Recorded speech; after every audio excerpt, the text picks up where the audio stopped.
We got the 2200 right away. Let's see what he's bringing to the table from the Ukraine. Oh, he hasn't moved.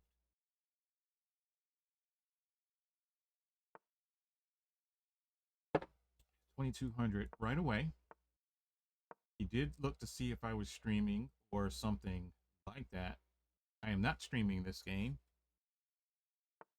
And he's playing this system here. G3, old Sicilian variation.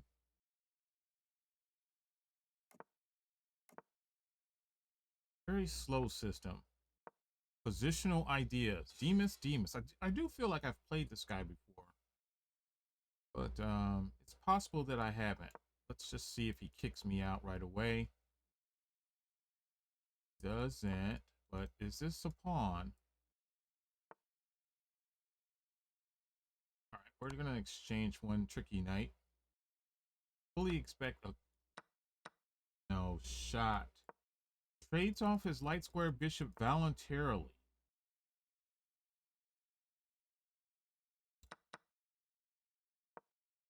Voluntarily trades off his light square bishop. Strange.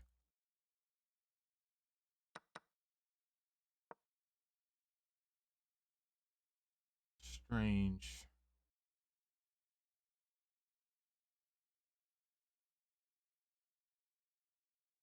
I don't want to reroute my knight around to the light squares because he has a dark square bishop. I fully okay, he doesn't do. All right, so let's go ahead and do our reroute plan. Now he could pin me, and that would be annoying. I'm not gonna lie. Pin would be annoying.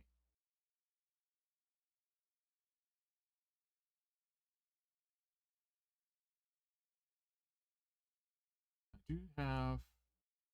No, that doesn't work. It just takes my knight. I'm looking stupido. Okay, don't do that. All right, so he goes for the pin. I got to get out of the pin as quickly as possible. Puts his queen here. I'm going to attack his queen with my knight. So that's the only square that I see that he can attack my knight twice. And the idea is to put pressure on the pinned piece. In this case, the knight is the pinned piece.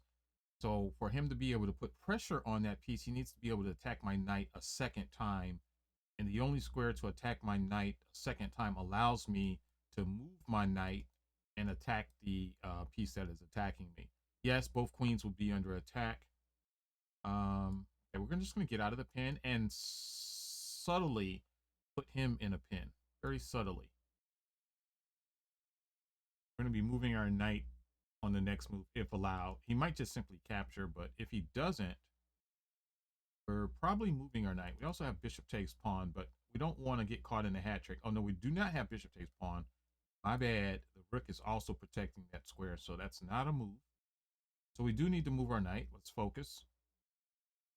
Not totally impressed with the moves I'm seeing out of Demas. Some strange, non-principled moves being played here.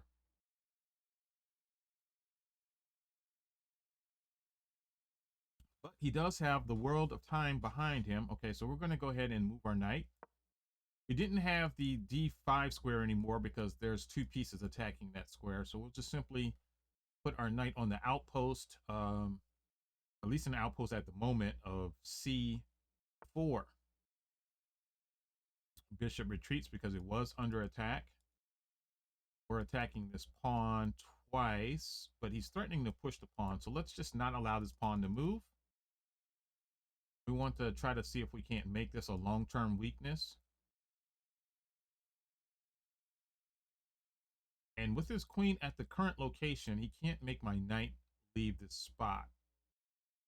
So I might start warming up the idea. Okay, so knight takes pawn is interesting because he can't take. Knight takes pawn, bishop takes. Okay, he can't take this. So let's eat this.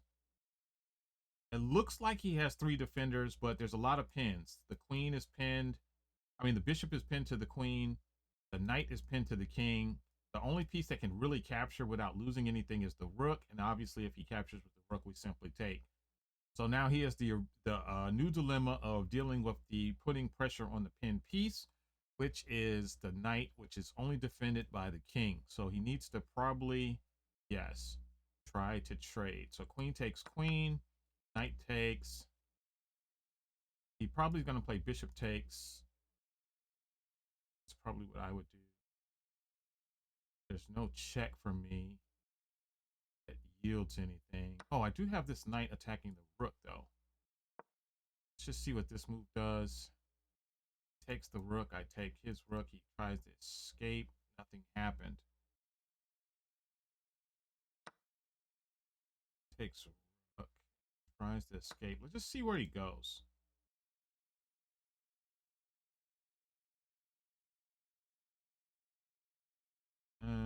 Up only the pawn. Rook here is promising, but we have to pay close attention to where his bishop is going.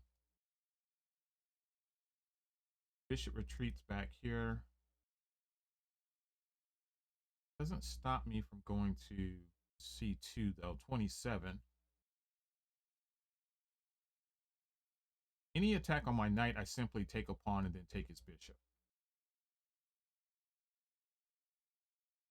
Not sure what he's going to do. Okay, he retreats. Now, this is a dangerous square for the bishop because it does threaten mate if my rook decides to move.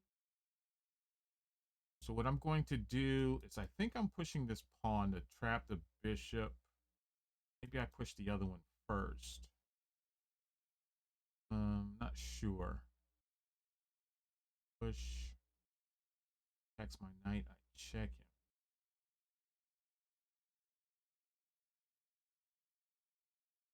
I think this is the move. I think this is the move to keep the bishop out. It doesn't prevent the checkmate, though. But I have attacking ideas of my own. I'm going to push my second pawn. Okay, I was going to do this anyway. So rook here is threatening a big boy check. Boy check is in house. Take another pawn.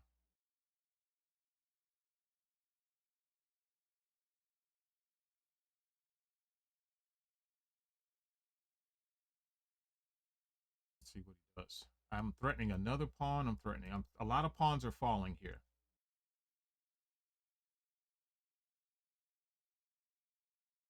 See what he does. Not looking good for the 2288.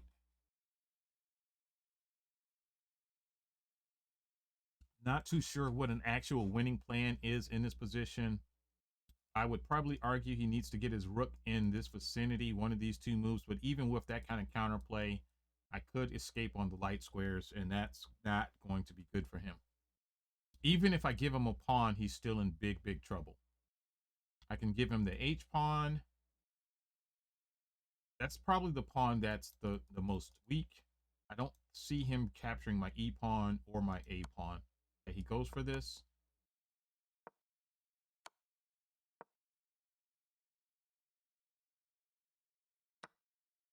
Okay, I'm just going to step out now.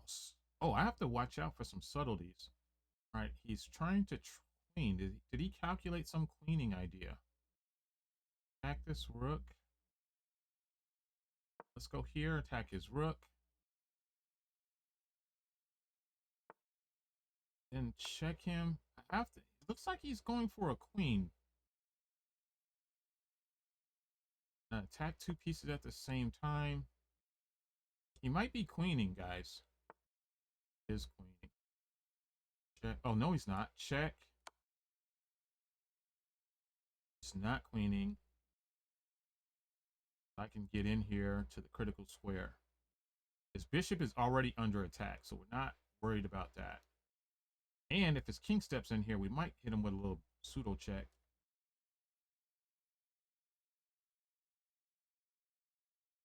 Let's see what he does. This important rook move allows us to grab a pawn and potentially sack. But it was tricky. Guy had some late tricks in the end game. 2 minutes left on the clock. 2 minutes left on the clock. wonder if there's a variation where I don't have to give him the rook. I can give him the knight. Oh, I see. I think when I get my rook, first of all, he has to get out of check. So I get to play rook g4. His king moves anywhere. If he goes here, I might hit him with an extra check. Make his king step. Now I don't think I want the extra check. I'll just go here. Rook g4. If he steps in the pocket, I just take the bishop. If he takes my pawn,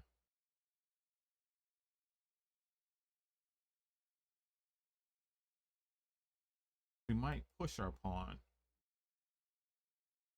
Takes the knight. I mean, if he takes the knight, we take the pawn, and we're threatening the queen ourselves. And we also have 2 pawns on the other side of the board, so if the rook ever comes off, if we ever trade rooks, he loses.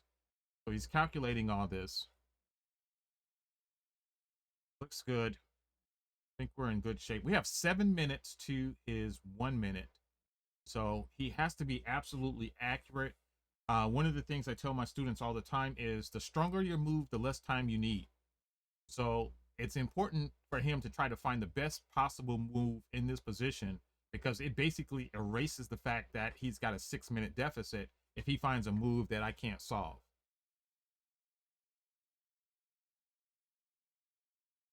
So just because he's low on time does not mean that he's absolutely losing. If he finds a move that I can't beat, then, you know, all the time that he is down comes back. And that's why he's spending his time looking right now. So far, we're not seeing anything. While we have this moment, I want to go ahead and say, make sure you, oh, he goes for this line. All right, so rook here. Prevents him from queening, so his bishop is immediately under attack. He goes for that.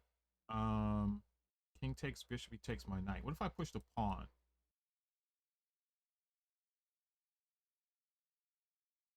King takes bishop or check. It's going to take the bishop.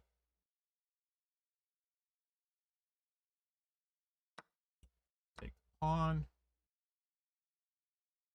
I still have 2 pawns over here, so we're not really worried about the pawns on the king side. He's got 13 seconds. Rip Aroni. He steps back this way, guys. I'm going to play rook takes pawn, king takes, and then start shoving these guys. Oh, okay. So we'll grab this. Rook here, check. Okay, that's just GG. All right, so the 2288 is no longer 2288, and that's all she wrote.